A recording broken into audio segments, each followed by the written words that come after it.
উম্মে কুলসুম ওগো আসিয়া চলো যাই আর দেরি করা যাবে না, তাড়াতাড়ি যেতে হবে। কারণ যেই রহমতের নবী, কামলিওয়ালা নবী, দু জাহানের বাদশা নবীর কথা আমরা শুনেছি, ওই নবী রহমাতুল লিল আলামিন সরকারে দু আলম নবী শাফায়েতের কান্ডারি নবীর চেহারা মোবারক এত সুন্দর চেহারা আমরা শুধু শুনেছি তা নয়, আমরা এটাও শুনেছি জান্নাতের ভিতরে তিনজন রমণীর সাথে আমার নবী রহমতের নবীর বিবাহ হবে। আমার নবী রহমাতুল লিল আলামিন বিবাহ করবেন তিনজন রমণীকে। এই তিনজন রমণীর কথা বলতে গিয়ে আম্মা জান আসিয়ার কথা মনে পড়ে গেল। আম্মা জান আসিয়া কত নির্যাতন সইল, কত কষ্ট করলো, কতই না নির্যাতন সইল। এরপরে আমার আল্লাহ পাক রব্বুল আলামিন আসিয়াকে এই দুনিয়া থেকে নিয়ে গেলেন। ফিরাউন এত নির্যাতন করলো, এত নির্যাতন করার পরেও আসিয়া ঈমানকে নষ্ট করে নাই, ঈমান ছেড়ে দেয় নাই, ঈমান ছাড়ে নাই। আম্মা জান মরিয়মের কথাও এমন ভাবে এসেছে, হযরত ঈসা আলাইহিস সালাতু ওয়াস সালাম যখন পৃথিবীতে আগমন করলেন, ঈসা আলাইহিস সালাতু ওয়াস সালাম পৃথিবীতে আগমন করলেন। ওদিকে লোকেরা বলতে লাগলো মরিয়মের তো বিবাহ হয় নাই, তাহলে যেই মরিয়মের বিবাহ হয় নাই সেই মরিয়ম কিভাবে বাচ্চা সন্তান জন্ম দিবে? এটা কিভাবে সম্ভব? এমন ভাবে নানান কথা বলেছিল তারা, কিন্তু হেফাজত করেছিলেন আমার আল্লাহ পাক রব্বুল আলামিন হেফাজত করেছিলেন। শুধু তাই নয়, উম্মে কুলসুমের বিবাহ হয় না এই দুনিয়াতে, আম্মা জান মরিয়মের বিবাহ হয় নাই, আসিয়ার বিবাহ হয়েছিল ফিরাউনের সাথে, কিন্তু ফিরাউন নির্যাতন করেছিল। প্রিয় ভাইরা আমার, বাপজিরা আমার, ও মা বোনেরা একটু মনোযোগ দিবেন। তারা এতটা কষ্ট করার পরেও তাদের ঈমানকে নষ্ট হতে দেয় নাই। কথা কোন ঠিক কিনা? ইমানি পরীক্ষা বিভিন্ন সময় বিভিন্ন ভাবে আমাদের কাছে ইমানি পরীক্ষা আসবে। ইমানি পরীক্ষা যখন আসবে তখন আমাদের ওই পরিস্থিতির মোকাবেলা করতে হবে। আমার আল্লাহ পাক রব্বুল আলামিন বলেন, ওয়ালা নাবলুওয়ান্নাকুম বিশাইইম মিনাল খাউফি ওয়াল জু'i ওয়া নাকসিম মিনাল আমওয়ালি ওয়াল আনফুসি ওয়াত তামারাত ওয়া বাশশিরিস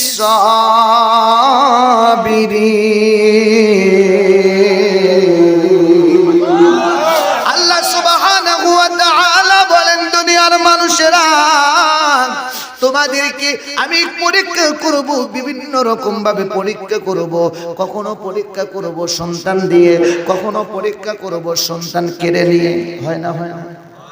কথা কোন হয় না? কাউকে ছেলে দেন আমার আল্লাহ, কাউকে মেয়ে দেন ছেলে দেন না, আবার কাউকে ছেলে দেন মেয়ে দেন না। আল্লাহ পাক রব্বুল আলামিন এমন ভাবে সিস্টেমটা করে দিলেন। আবার কাউকে ছেলে মেয়ে দুটোই দিলেন, আবার কাউকে ছেলেও দেয় না মেয়েও দেয় না। কথা কোন ঠিক কিনা?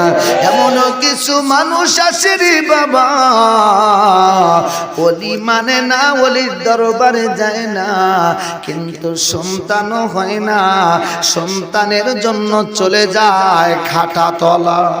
ভাইরা আমার, বাপজিরা আমার, গভীর মনোযোগ। আল্লাহর নবী রাহমাতাল লিল আলামিন সরকারে দু আলম নবী আমার উম্মতের মায়ায় এত পাগল, ওই নবীজি রহমতের নবীজিকে ভালোবাসতে বললেন আল্লাহ, ইত্তেবা করতে বললেন আল্লাহ। আর নবীজি রহমতের নবী, কামলিওয়ালা নবী আমার ডেকে বলে, উম্মত আমার একটা সুন্নত যদি তোমরা ধরে রাখতে পারো, আমি নবী কথা দিলাম তাকে শাফাত করে জান্নাতে নিয়ে যাব। অন্য হাদিসে নবীজি বলেন, যেই ব্যক্তি আমার একটা সুন্নতকে আঁকড়ে ধরতে পারবি, ওই উম্মতির জন্য সুসংবাদ, কিয়ামতের ময়দানে কঠিন মাহশরের দিনে নবী আমার বলে, সেই দিন কঠিন মুহূর্ত, যেই দিন এই দুনিয়ার কোন মানুষ আপন বলতে কেউ থাকবে না। একটু মনোযোগ দিবেন। সবাই সেদিন নফসি নফসি বলতে থাকবে, আমার কি হবে, আমার কি হবে। নিজের চিন্তায় সেদিন মশগুল হয়ে পড়বে, নিজে বাঁচার চিন্তায় তারা পেরেশান হয়ে যাবে। কেউ কাউরে পরিচয় দিবে না, একজন আর একজনের কাছে পরিচয় দিবে না, ভাই ভাইকে পরিচয় দিবে না, আপন মা সন্তানের কাছে পরিচয় দিবে না, সন্তান মার কাছে পরিচয় দিবে না। আল্লাহ পাক রব্বুল আলামিন পবিত্র কুরআনুল কারীমের মধ্যে বলেন, ইয়াউমা ইয়াফিরুল মারউ মিন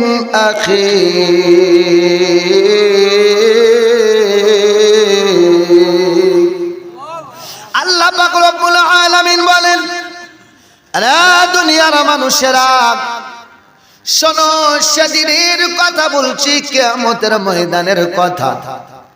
সেদিন ভাই ভাইকে দেখে পালাবে, ভাই ভাইয়ের কাছে কোনো পরিচয় দিবে না, ভাই ভাইকে দেখে পালাবে। ইয়াউমা ইয়াফিরুল মারউ মিন আখিহি ওয়া উম্মিহি ওয়া আবিহি। আমার আল্লাহ পাক রব্বুল আলামিন বলেন, সেদিন ভাই ভাইকে দেখে পালাবে, মা সন্তানকে দেখে পালাবে, সন্তান মাকে দেখে পালাবে, বাবা সন্তানের কাছে পরিচয় দিবে না, সন্তান বাবা মার কাছে পরিচয় দিবে না। সেদিন এত বড় কঠিন একটা দিন হবে, আপন স্ত্রী স্বামীর কাছে পরিচয় দিবে না, স্বামী স্ত্রীর কাছে পরিচয় দিবে না, বন্ধু বন্ধুকে দেখে পালাবে, বন্ধু বন্ধুর কাছে পরিচয় দিবে না। আমার আল্লাহ পাক রব্বুল আলামিন পবিত্র কুরআনুল কারীমের মধ্যে ডাক দিয়া বলেন, রে দুনিয়ার মানুষেরা, ওই দিন, ওই কঠিন দিন যেদিন আসবে, সেই দিনের কথা স্মরণ করো, ওই দিনের কথা তোমরা স্মরণ করো। ফামা তানফাউহুম শাফাআতুশ শাফিঈন।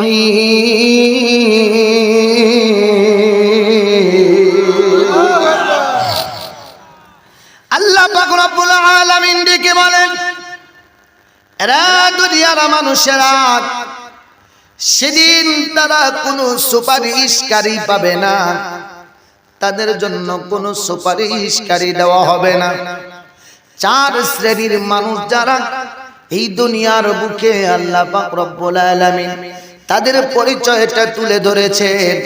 সেদিন কিয়ামতের ময়দান, কঠিন মাহশরের দিন যেদিন কায়েম হবে, সেই দিন চার শ্রেণীর মানুষেরা আল্লাহ পাক রব্বুল আলামিন বলে দেয়, এই চার শ্রেণীর মানুষের সেদিন সুপারিশ পাবে না। কিন্তু আমি বলতেছিলাম, রহমতের নবী কামলিওয়ালা নবী আমার বলে, উম্মত সেদিন কেউ কারু কাপন হবে না, সবাই সবাইকে দেখে পালাবে। কিন্তু আমি নবী ঘোষণা করে দিলাম, ওই দিন ওই সময় আমার একটা সুন্নতকে মানার কারণে আমি নবী, রহমতের নবী কামলিওয়ালা নবী, তাকে ভুলে যাব না। ওই একটা সুন্নত মানার কারণে আমি আল্লাহ, আমি রহমতের নবী কামলিওয়ালা নবী, তাকে সুপারিশ করে জান্নাতে নিয়ে যাব। নবীজি বলেন, একটা সুন্নতকে যদি জিন্দা রাখতে পারে, যেই সময় সুন্নত এই সুন্নতটা এলাকার থেকে সরে যাচ্ছে, যেই সুন্নতটা মানুষ সমাজের মধ্য থেকে উঠে যাচ্ছে, এমন একটা পরিবেশ আসবে, ওই সময় আমারও একটা সুন্নতকে ধরে রাখলো। ওই পরিস্থিতিতে আমার একটা সুন্নত ধরে রাখার কারণে কিয়ামতের ময়দানে কঠিন মাহশরের দিনে আমার ওই উম্মত যেদিন উঠবে সেদিন 100টা শহীদের মর্যাদা নিয়ে কিয়ামতের ময়দানে দাঁড়িয়ে যাবে। আল্লাহুম্মা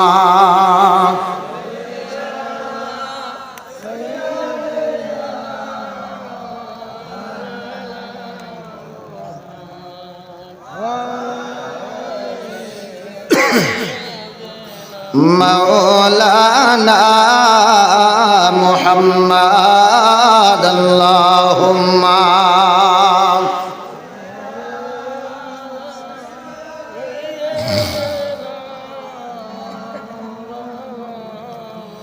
ওয়া আলা আলি সাইয়্যিদিনা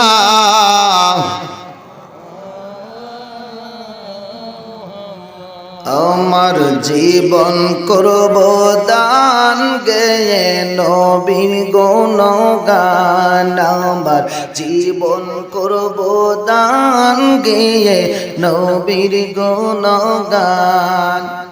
নবী সারা ত্রিভুবনে, নবী সারা ত্রিভুবনে নাই কোন সম্মান। আমার জীবন করব দান গেয়ে নবীর গুণগান। আমার জীবন করব দান গেয়ে নবীর গুণগান। নবী আমার জানের জান, নবী প্রাণের প্রাণ। নবীর কাছে পাবো মোরা খোদাই সন্ধান। আমার জীবন করব দান গেয়ে নবীর গুণগান। আমার জীবন করব দান গেয়ে নবীর গুণগান। নবী সারা ত্রিভুবনে, নবী সারা ত্রিভুবনে নাই কোন সম্মান। আমার জীবন করব দান গেয়ে নবীর গুণগান। আমার জীবন করব দান গেয়ে নবীর গুণগান। যদি থেকে রাখো ঈমান পাবে জান্নাতের বাগান। যদি থেকে রাখো ঈমান পাবে জান্নাতের বাগান। বলেন মারহাবা, আরো জোরে কোন মারহাবা। সম্মানিত হাজিরিন, বলতেছিলাম আমার নবী রহমতের নবী, কামলিওয়ালা শাফায়েতের কান্ডারি নবী আমার ডেকে বলে, উম্মত ও আমার আদরের উম্মতেরা শুনে রাখো, একটা সুন্নত মানার কারণে আমার নবী বলেন 100টা শহীদের মর্যাদা তাকে দেওয়া হবে।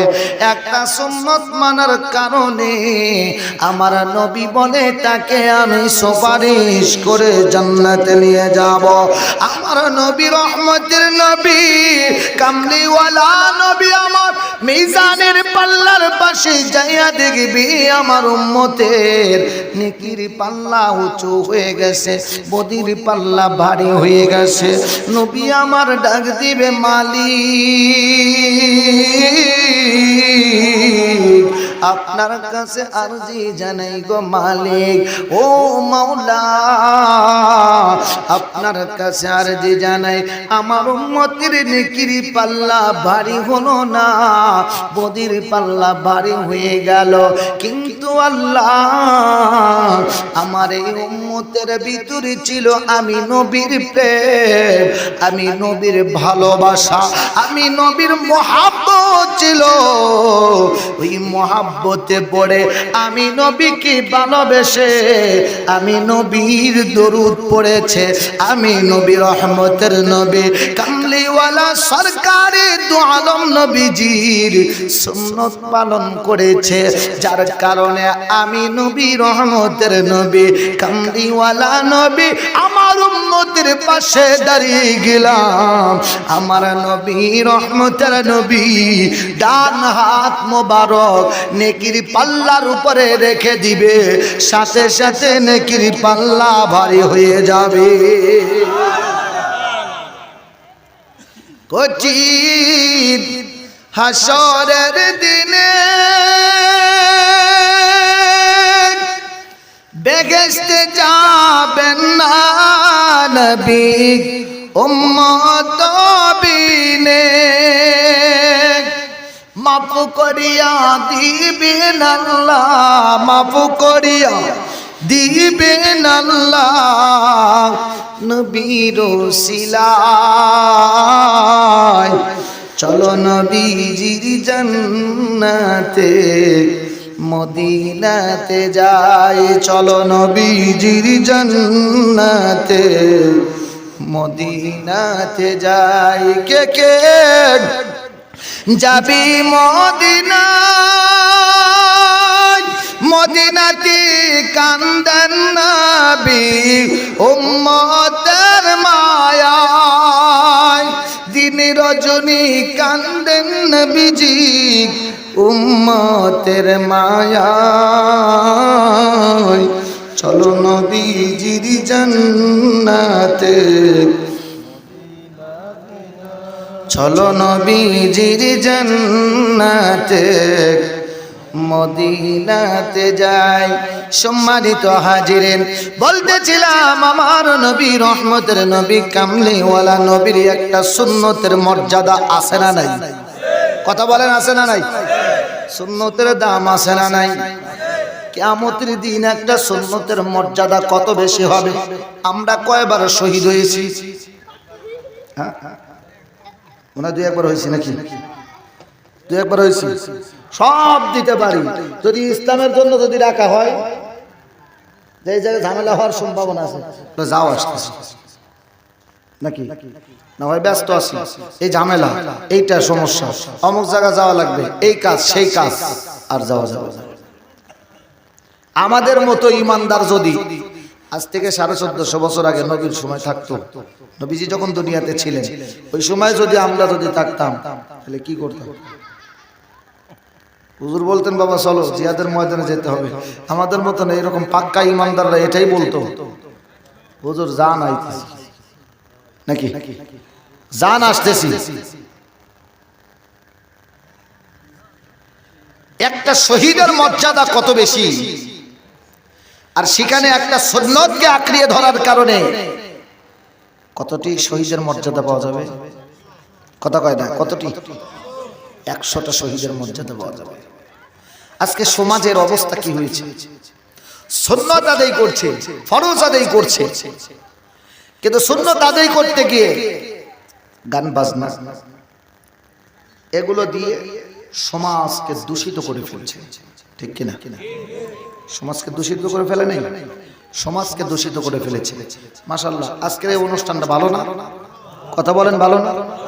শুনলাম ওনারা নাকি দুপুরে কোনো কিছুর আয়োজন কিছুই করেনি, তাহলে এই যে আয়োজনটা করছে এটা ভালো না? হ্যাঁ আপনি দোয়ার মাহফিল করেন, মিলাদের ব্যবস্থা করে কিছু নাই, আপনি খাতনা দিলেন, দেওয়ার পরে কি গান বাজনা এগুলোর দরকার কি? এগুলোর প্রয়োজনীয়তা নাই, এগুলো দরকার নাই, এগুলো আমাদের মুসলমানদের জন্য নয়, এগুলো দূরে সরায় দেন। এগুলো দূরে সরাই দিয়ে আমাদের দ্বীনের দিকে ফিরে আসতে হবে, আল্লাহর দিকে ফিরে আসতে হবে, রসুলের দিকে ফিরে আসতে হবে। রসুল আমাদের কি শিক্ষা দিয়েছেন, কোন দিকে যেতে বলেছেন? যেখানে ঈমান রাখা বড় দায়ী হয়ে গেছে, যেখানে ঈমান রাখা বড় মুশকিল হয়ে গেছে, যেখানে ঈমান রাখতে বড় কষ্ট হয়ে যাচ্ছে, কখন যেন কোন দিক থেকে শয়তান এমন ভাবে আমাদেরকে পাকড়াও করে নিয়েছে, কখন যেন আমার আপনার ঈমানটা টান দিয়ে নিয়ে চলে যায়, আমি আপনি বুঝতে পারবো না। কথা বলেন ঠিক কিনা?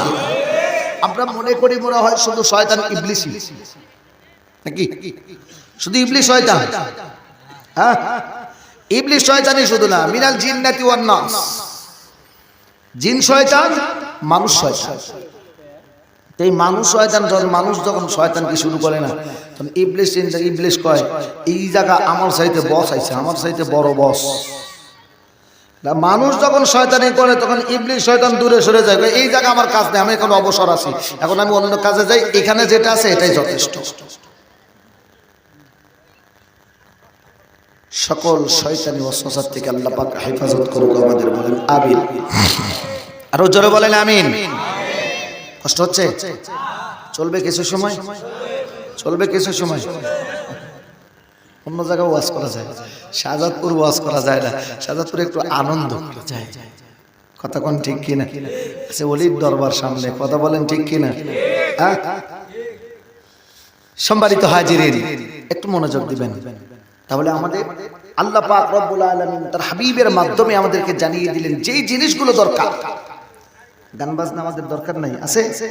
কথা বলেন দরকার আছে? আমাদের দরকার নাই, প্রয়োজন নাই, এগুলো আমরা ছেড়ে দিব, এগুলো ছেড়ে দিব। আর আমরা ধরবো কোনটা? ইসলামিক কালচার, ইসলামিক মুভমেন্ট, ইসলাম আমাদেরকে যেই শিক্ষাগুলো দিয়েছে এগুলো আমরা ধরবো। গান ছেড়ে দিয়ে নামাজের দিকে যেতে হবে। কি কথা? নামাজের দিকে যাওয়া লাগবে না? নামাজের দিকে যেতে হবে, ভালো পথে থাকতে হবে, মানুষের কল্যাণে ঝাঁপিয়ে পড়তে হবে, মানুষের পাশে ঝাঁপিয়ে পড়তে হবে। হযরত মখদুম শাহ দৌলত শহীদ আবিনী রহমাতুল্লাহি আলাইহি তিনি যখন এই বাংলার জমিনে এই শাহজাদপুরে এসেছেন, এই শাহজাদপুরে মখদুম বাবার সম্পদ আছে না? কথা কোন আছে না? মানুষ খাইতেছে, কথা কোন ঠিক কিনা? মানুষে খাইতেছে, মানুষে খাইতেছে, ওনার নামের উপরেই তো মানুষ খায়। হ্যাঁ, ওনার নামের উপরেই তো মানুষ খায়। ফাঁকের থেকে ফতুয়া দেয়, হে লোক, যে লোকই ফতুয়া দেয় হে লোক আসে আবার মেলা ওরসের সময় এসে মখদুম বাবার মাজারের আশেপাশে দোকান নিয়ে হাজার হাজার টাকা ব্যবসা বাণিজ্য করে নিয়ে চলে যায়। কথা কি ভুল বলছি? কথা বলে। আজকে আমাদের অবস্থান কোন জায়গায় দাঁড়িয়েছে? কেন বলছি? ঈমান নষ্ট করার জন্য চতুর্দিক থেকে আমাদের পিছনে লেগেছে, এমন ভাবে আসতেছে। কোন দিক থেকে আঘাতটা করবে, আঘাতটা কোন দিক থেকে আসবে এটা আমরা বুঝতে পারছি না, এটা আমরা বুঝতে পারছি না। আমরা একটা কথা প্রচলিত আছে যে শয়তান, ইবলিশ, শয়তানের 90,000 নেক সুরত আছে। কয় হাজার? কথা কয় না? কয় হাজার? টুপি আছে, জুব্বা আছে, দাড়ি আছে, সুন্নতি লিবাসও আছে, নামাজও পড়তেছে, রোজাও করতেছে, হজও করতেছে, সব করতেছে। নাই শুধু, নাই শুধু ঈমান।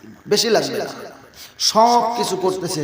একটা কথা, আর ইবলিশের টার্গেটই ছিল এটা। আল্লাহর সাথে যখন চ্যালেঞ্জ করেছিল, আল্লাহ পাক রব্বুল আলামিনের সাথে চ্যালেঞ্জ করার সময় এই কথাগুলো ইবলিশ বলে দিয়েছিল যে ইয়া আইয়ুহাল্লাযীনা আমানু লা তারফাউ আসওয়াতাকুম ফাওকা সাওতিন নবী। ও আল্লাহ, আমি জানি আপনার বান্দাদেরকে ধোঁকায় ফেলতে হবে কিভাবে, আর এমন কিছু যেমন ধোঁকা আমি জানি যেই অন্যায়টা করাইলে আপনিও মাফ করবেন না। এই ইবলিশ কোনটা? কই যে কোরআন শরীফে লিখে রাখছেন নবীর সাথে বেয়াদবি করলে তার ঈমান থাকবে না, আর নবীর সাথে বেয়াদবি করলে, নবীর সাথে গাদ্দারি করলে সে ব্যক্তির ঈমানও থাকবে না, সে ব্যক্তির আমলও থাকবে না, সব নষ্ট হয়ে যাবে। তওবা না করা পর্যন্ত সারাসারি হবে না। আর নবীর সাথে গাদ্দারি করে সে ইবাদত বন্দেগী করবে, ওই ইবাদত আল্লাহর দরবারে পৌঁছাবে। আরো জোরে বলেন, পৌঁছাবে না। আমার নবী, রহমতের নবী, কামলিওয়ালা দু জাহানের বাদশা নবীজি এই পৃথিবীতে আগমন করেছে। নবী আমার বলে, উম্মতেরা, আমার খাতনা করা দুনিয়ার কোনো মানুষ আমার খাতনা করে দেয়নি, আমার নবী দুনিয়ার কোনো মানুষ কেটে দেয়নি। আল্লাহ পাক রব্বুল আলামিন পৃথিবীতে যখন আমাকে পাঠিয়েছে, আমাকে নবী কাটা অবস্থায়, খাতনা করা অবস্থায় দুনিয়াতে পাঠিয়েছে। আমার নবী, রহমতের নবী, কামলিওয়ালা নবীজির আম্মা জান বলেন, এই দুনিয়ার মানুষেরা, আমার রহমাতাল লিল আলামিন যখন পৃথিবীতে আগমন করলো তখন তার খাতনা করা অবস্থায় এসেছে। খাতনা দুনিয়াতে করা হয় নাই। শুধু তাই না, আমি আম্মা জান, আমি তাকিয়ে দেখি আমার ছেলে পোশাক পরা অবস্থায় আছে। কে পরাইলো পোশাক? কে পরাইলো? প্রিয় ভাইরা আমার, বাপজিরা আমার, নবীজি রহমতের নবী কামলিওয়ালা দুজাহানের বাদশা নবী আমার এই দুনিয়াতে যেই রজনীতে আগমন করবে ওই সময় জান্নাত থেকে 3 জন রমণী মতান্তরে 4 জন রমণীর কথা উল্লেখ পাওয়া যায়। শুধু তাই নয়, আল্লাহ পাক রব্বুল আলামিন দলে দলে ফেরেশতা পাঠিয়ে দিয়েছিলেন। অনেক লম্বা আলোচনা। যে 3 জন মহিলা জান্নাত থেকে আম্মা জান আমিনা রাদিয়াল্লাহু তাআলা আনহার ঘরে আগমন করেছিলেন, 3 জনের মধ্যে ছিল আম্মা জান ঈসা আলাইহিস সালাতু ওয়াস সালামের আম্মা জান মরিয়ম। হযরতে মরিয়ম আলাইহিস সালাতু ওয়াস সালাম তিনি এসেছিলেন। এরপরে উম্মে কুলসুম মুসা আলাইহিস সালাতু ওয়াস সালামের বোন ছিল, তিনি এসেছিলেন। হযরতে রহমাতাল লিল আলামিন কামলিওয়ালা নবীজি পৃথিবীতে যখন আসে ওই সময় আসিয়া এই পৃথিবীতে এসেছিল। 3 জন রমণীর কথা কেন বলছি? এই 3 জন রমণী জান্নাতের ভিতরে একজন আর একজনকে ডেকে বলেছিল, ও মরিয়ম বোন চলো যাই, আমরা দুনিয়াতে চলে যাই। ও উম্মে কুলসুম ও গো আসিয়া চলো যাই যাই, আর দেরি করা যাবে না, তাড়াতাড়ি যেতে হবে। কারণ যেই রহমতের নবী কামলিওয়ালা নবী দুজাহানের বাদশা নবীর কথা আমরা শুনেছি, ওই নবী রহমাতুল লিল আলামিন সরকারে দু আলম নবী শাফায়েতের কান্ডারি নবীজির চেহারা মোবারক এত সুন্দর, এত সুন্দর চেহারা। আমরা শুধু শুনে এসেছি, শুধু শুনেছি তা নয়, আমরা এটাও শুনেছি জান্নাতের ভিতরে 3 জন রমণীর সাথে আমার নবী রহমতের নবীর বিবাহ হবে। আমার নবী রহমাতুল লিল আলামিন বিবাহ করবেন 3 জন রমণীকে। এই 3 জন রমণীর কথা বলতে গিয়ে আম্মা জান আসিয়ার কথা মনে পড়ে গেল। আম্মা জান আসিয়া কত নির্যাতন সইল, কত কষ্ট করলো, কতই না নির্যাতন সইল। এরপরে আমার আল্লাহ পাক রব্বুল আলামিন আসিয়াকে দুনিয়া থেকে নিয়ে গেলেন। ফিরাউন এত নির্যাতন করলো, এত নির্যাতন করার পরেও আসিয়া ঈমানকে নষ্ট করে নাই, ঈমান ছেড়ে দেয় নাই, ঈমান ছাড়ে নাই। আম্মা জান মরিয়মের কথাও এমন ভাবে এসেছে। হযরত ঈসা আলাইহিস সালাতু ওয়াস সালাম যখন পৃথিবীতে আগমন করলেন, ঈসা আলাইহিস সালাতু ওয়াস সালাম পৃথিবীতে আগমন করলেন। ওদিকে লোকেরা বলতে লাগলো, ও লোকেরা বলতে লাগলো মরিয়মের তো বিবাহ হয় নাই, তাহলে মরিয়মের বিবাহ হয় নাই, সেই মরিয়ম কিভাবে বাচ্চা সন্তান জন্ম দিবে? এটা কিভাবে সম্ভব? এমন ভাবে নানান কথা বলেছিল তারা, কিন্তু হেফাজত করেছিলেন আমার আল্লাহ। আমার আল্লাহ পাক রব্বুল আলামিন হেফাজত করেছিলেন। শুধু তাই নয়, উম্মে কুলসুমের বিবাহ হয় না এই দুনিয়াতে, আম্মা জান মরিয়মের বিবাহ হয় নাই, আসিয়ার বিবাহ হয়েছিল ফিরাউনের সাথে, কিন্তু ফিরাউন নির্যাতন করেছিল। প্রিয় ভাইরা আমার, বাপজিরা আমার, ও মা বোনেরা একটু মনোযোগ দিবেন। তারা এতটা কষ্ট করার পরেও তাদের ঈমানকে নষ্ট হতে দেয় নাই। কতক্ষণ ঠিক কিনা? ইমানি পরীক্ষা বিভিন্ন সময় বিভিন্ন ভাবে আমাদের কাছে ইমানি পরীক্ষা আসবে। ইমানি পরীক্ষা যখন আসবে তখন আমাদের ওই পরিস্থিতির মোকাবেলা করতে হবে। আমার আল্লাহ পাক রব্বুল আলামিন বলেন, ওয়ালা নাবলুওয়ান্নাকুম বিশাইইম মিনাল খাউফি ওয়াল জু'i ওয়া নাকসিম মিনাল আমওয়ালি ওয়াল আনফুসি ওয়াত তামারাত ওয়া বাশশিরিস সাবিরিন। আল্লাহ সুবহানাহু ওয়া তাআলা বলেন, দুনিয়ার মানুষেরা তোমাদেরকে আমি পরীক্ষা করব, বিভিন্ন রকম ভাবে পরীক্ষা করব। কখনো পরীক্ষা করব সন্তান দিয়ে, কখনো পরীক্ষা করব সন্তান কেড়ে নিয়ে। হয় না? হয় না? কথা কোন হয় না? হয় না? কাউকে ছেলে দেন আমার আল্লাহ, কাউকে মেয়ে দেন ছেলে দেন না, আবার কাউকে ছেলে দেন মেয়ে দেন না। আল্লাহ পাক রব্বুল আলামিন এমন ভাবে সিস্টেমটা চান, এমন ভাবে সিস্টেমটা করে দিলেন। আবার কাউকে ছেলে মেয়ে দুটোই দিলেন, আবার কাউকে ছেলেও দেয় না মেয়েও দেয় না। কথা কোন ঠিক কিনা? এমনও কিছু মানুষ আছে রে বাবা, ওলি মানে না, ওলির দরবারে যায় না, কিন্তু সন্তানও হয় না, সন্তানের জন্য চলে যায় খাটা তলা। কথা কয় না? তাই না? যায় বাদল বাড়ি যায়, আসল বসে থাকে। কথা কয় না? নিশিরাতের বেলায় মখদুম বাবার দরবারে চলে যায়। বলে কেন যাও? যদি একটা বাচ্চা হয়। কথা বলে না? যদি একটা বাচ্চা হয়। প্রিয় ভাইরা আমার, বাপজিরা আমার, একটা বাচ্চার প্রয়োজন হইলে মাজারে যাওয়া যায়, কিন্তু বাচ্চার জন্য তুমি যদি মাজারে যাইতে পারো গোপনে গোপনে গোপনে মাজারে যাও, যদি পরিচিত লোকের সাথে দেখা হয়, বলো আমার কথা কাউকে বলো না, একটু গোপনই রাখো।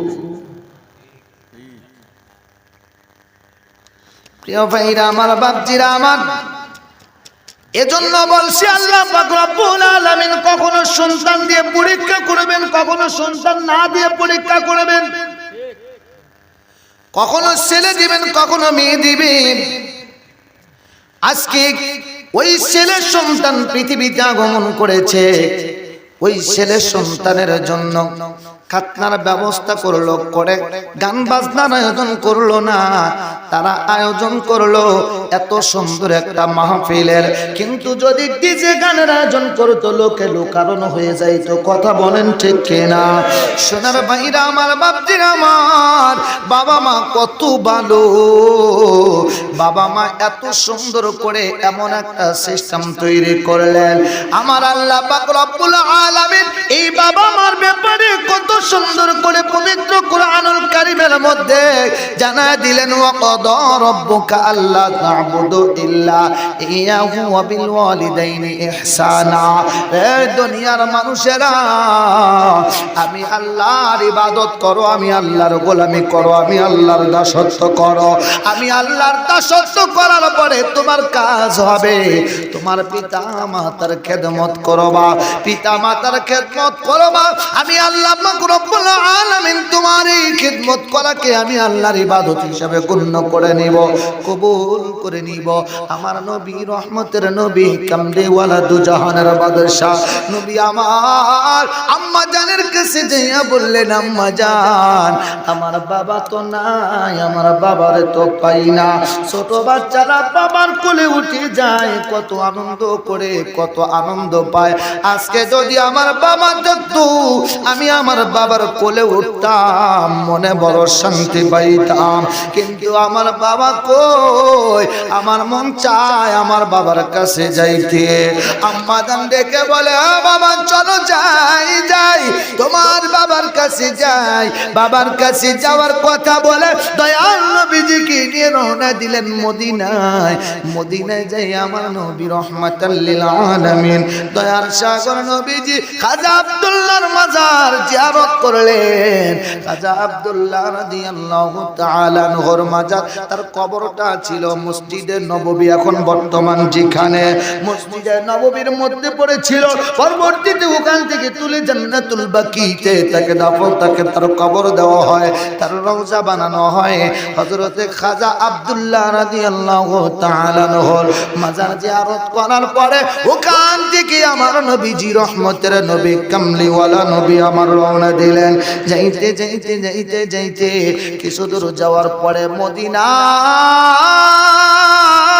নয়, আমার নবীজি রহমাতুল লিল আলামিন কামলিওয়ালা নবী ওখান থেকে ফিরে আসার সময় আম্মাজান আমিনাকে এই দুনিয়া থেকে হারাইলেন। নবী আমার আসমানের দিকে তাকা ডাকতে কয়, মালিক, জন্মের আগে পৃথিবীতে আসার আগে আমার বাবাকে হারাইলাম, আমার জন্মের পরে কয়েকটা দিন মাকে আমি পাইলাম, কিন্তু মার খেদমত করতে পারলাম না। বাবার তো খেদমত হলো না, মার খেদমত করতে পারলাম না। মাকেও আপনি নিয়ে গেলেন, বাবাকেও নিলেন, মাকেও নিয়ে গেলেন। আল্লাহ, আমার কিসমতে, আমার ভাগ্যে বাবা মার খেদমত জুটলো না। আমার আল্লাহ কয়, রে দুনিয়ার মানুষেরা, তোমরা আমি আল্লাহর ইবাদত করো, আমি আল্লাহর ইবাদতের পরে তোমার বাবা মার খেদমত করবা।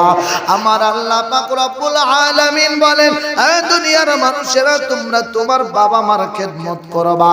আজকে আমরা এমন একটা পরিস্থিতিতে দাঁড়িয়েছি, সোনার ভাইরা আমার, বাপজিরা আমার নবী রহমাতুল লিল আলামিন কামলিওয়ালা নবী শিক্ষা দেয় বাবা মার খেদমতের। আমরা বাবা মার খেদমত ভুলে গিয়ে আমরা অন্যদিকে চলে যাই, বাবা মারে কতই না কষ্ট দেয়। কথা বলেন ঠিক কিনা? যত সময় বাবা মার সামনে থাকে তত সময় বুঝি না। বাবা মা যখন হারিয়ে যায় তখন বোঝা যায়। দাঁত তাকিতে দাঁতের মর্ম বোঝা যায় না, দাঁত তাকিতে দাঁতের মর্ম বোঝা যায় না। আমার আল্লাহ পাক রব্বুল আলামিন ডেকে বলেন, ওয়াকুর রাব্বিরহামহুমা কামা রাব্বায়ানি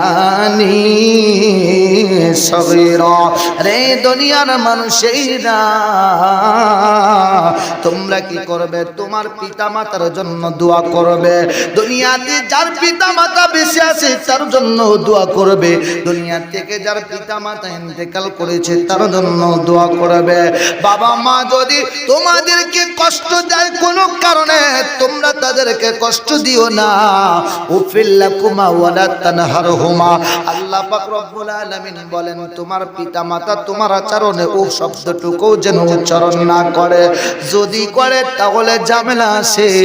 একটু মনোযোগ দিবেন। আমার নবী রহমাতুল লিল আলামিন কামলিওয়ালা নবীজি কত বড়, কত সুন্দর করে জানায় দিলেন। নবীজির কাছে একজন সাহাবী গেলেন, যাওয়ার পরে জিজ্ঞাসা করলেন, ইয়া রাসূলুল্লাহ, ইয়া হাবিবাল্লাহ, নবীজি আপনার কাছে আরজি জানাই, আল্লাহর খিদমত, আল্লাহর গোলামি করার পরে, আল্লাহর ইবাদত করার পরে আমি কার গোলামি করব, কি করব, আমি কার ইবাদত করব, কিভাবে চলবো? নবীজিকে জিজ্ঞাসা করা হলো।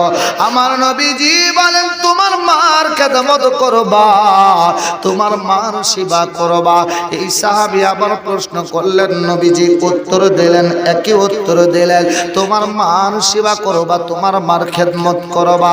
আজকে যেন বাবা নাই, মা নাই, একটাবার একটু চোখটা বন্ধ করে দেখেন তো, ওই ছোটবেলায় কতদিন বাবা মার কাছে গিয়ে বলেছি, মা, বাবা আমার কাছে আমাকে 2 টাকা দাও, 1 টাকা দাও।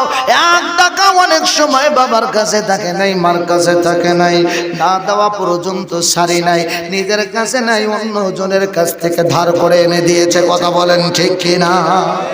দিছে না দেয় নাই? আরো জোরে কোন দিছে না দেয় নাই? আজকে ভুলে গেছি এমনও মানুষ আছে কবরে বছরের পর বছর বাবা মা ইন্তেকাল করছে, কিন্তু কবরস্থানেও কোনোদিন জুয়া জিয়ারত করতে যায় না। আছে না নাই? কথা কন না, আছে না নাই? প্রিয় ভাইরা আমার, বাপজিরা আমার, আমার নবীজি রহমতের নবী কামলিওয়ালা নবী আমার ডেকে বলেন, সাহাবী রে, তুমি তোমার মার খেদমত করবা। আবার সাহাবী জিজ্ঞাসা করলেন, নবী গো, ইয়া রাসূলুল্লাহ, ইয়া হাবিবাল্লাহ, মার নবীজি আপনার কাছে আরজি জানাই গো নবীজি, বলেন না আল্লাহর ইবাদত করার পরে কার খেদমত করব?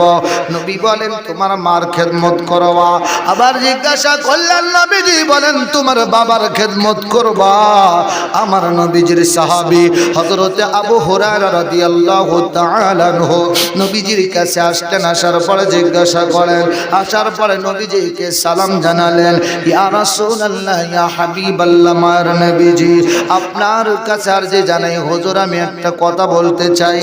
আমার নবী রহমতের নবী কামলিওয়ালা নবী আমার ডেকে বলেন, আবু হুরায়রা রে তুমি কি বলতে চাও বলো না। আবু হুরায়রা ডাক দিয়া বলে, নবী গো, ইয়া রাসূলুল্লাহ, ইয়া হাবিবাল্লাহ, মার নবীজি আমার মা আমার এত নির্যাতন করে, এত মারধর করে নবীজি, আমি আবু হুরায়রা সহ্য করতে পারি না গো নবী। ইসলাম গ্রহণ করার কারণে আমার মা আমাকে কতই নির্যাতন করে, আমাকে মারধর করে নবীজি, আমি সহ্য করতে পারি না। ইয়া রাসূলুল্লাহ, ইয়া হাবিবাল্লাহ, মার নবীজি আমার মা শুধু মারার পরেই শেষ হয় না, আমার আম্মা জান তিনি লোহা গরম করে, লোহা যখন লাল টকবক হয়ে যায়, এই লাল বর্ণ দারুণ করা লোহা আমি আবু হুরায়রার শরীরের মধ্যে সেক দেয়, আমি আবু হুরায়রা সহ্য করতে পারি না। আমার নবী রহমতের নবী কামলিওয়ালা নবীজির সাহাবী আবু হুরায়রা বলে, নবী গো এত কষ্ট দেওয়ার পরেও আমি ইসলামকে ছাড়ি নাই। হযরতে খাব্বাব রাদিয়াল্লাহু তাআলা আনহু হযরতে ওমরের সাথে কথা বলতে গিয়ে বলে, ভাই ওমর ইসলাম গ্রহণ করার কারণে আমারে কতই না নির্যাতন করেছে, কত কষ্ট দিয়েছে। আমি কামারের কাজ করতাম ঘরের কামারের ঘরের মধ্যে আমি লোহা গরম করে লোহার জিনিস তৈরি করতাম, হাইসা কাছে বটিয়ে দাও এই সমস্ত জিনিস তৈরি করতাম। ভাই আমিরুল মুমিনিন, ও ভাই ওমর তোমার কাছে বলি শুনে নাও, আমি ইসলাম গ্রহণ করার পরে আমি চলে গেলাম আমার দোকানে কাজ করার জন্য। আমি কাজ করতেছি, হঠাৎ করে কাফের বেঈমানেরা তারা আসলো কয়েকজন মিলে আসলো, আমার ঘরটা ঘিরে নিল। এরপরে আমার সামনে আসার পরে আমাকে জিজ্ঞাসা করে, খাব্বাব রে তুমি নাকি ইসলাম গ্রহণ করেছ? খাব্বাব বলে, মুসলমানেরা কখনো মিথ্যা কথা বলে না। কাফের দলেরা আমি ইসলাম গ্রহণ করেছি, আমি ঈমান আনছি রহমতের নবী কামলিওয়ালা নবীজির প্রতি। কাফেরেরা ডাক দিয়া বলে, খাব্বাব রে তুমি বড় অন্যায় করেছো, বড় ভুল করে ফেলেছো রে খাব্বাব, তুমি ছেড়ে দাও, ইসলাম ছেড়ে দাও, ইসলামের মধ্যে আর থাকা লাগবে না, তুমি ঈমান ছেড়ে দাও। হযরতে খাব্বাব রাদিয়াল্লাহু তাআলা আনহু বলেন, আমি ছাড়ব না। ইসলামের মধ্যে যে একবার প্রবেশ করে, ইসলামের মধ্যে প্রবেশ করার পরে একবার ইসলামের স্বাদ যে পেয়েছে সে কখনো ইসলাম ছাড়বে না। হযরতে খাব্বাব ইসলাম ছাড়লো না, হযরতে বিলাল রাদিয়াল্লাহু তাআলা আনহু ইসলাম ছাড়লো না, যায়েদ ইসলাম ছাড়লো না। সাহাবীরা দিনের পরে দিন না খেয়ে দিন কাটাইলো, রাতের পর রাত না খেয়ে না ঘুমাইয়া দিন রাত কাটাইলো। কতদিন তারা কষ্ট করলো, কত সাহাবারা জীবন দিয়ে চলে গেল। হযরতে সুমাইয়ার দিকে তাকায় দেখেন ইসলামের জন্য কিভাবে জীবনটা দিল। হযরতে সুমাইয়া তার স্বামী এবং তার ছেলে তিনজন মিলে আমার নবীজির দরবারে যাওয়া আসা করে। একদম ইসলামের প্রথম যুগের কথা বলছি রে বাবা, একটু মনোযোগ দিয়ে শুনবেন। পিতামাতার কথা বলতে যাইয়া এ পর্যন্ত এসেছি, একটু মনোযোগ লাগাবেন। তারা ইসলাম কত কষ্ট করে ধরলো, কত কষ্ট করে ইসলামকে প্রতিষ্ঠিত করলো, সাহাবীদের রক্তের বিনিময় ইসলামকে প্রতিষ্ঠিত করলো, ইমানি শক্তি নিয়ে তারা চললো। আজকে আমরা সেই ইমানটা নষ্ট করে ফেলতেছি, কে কোন দিকে রওনা দিয়েছে কোনো ঠিক নাই।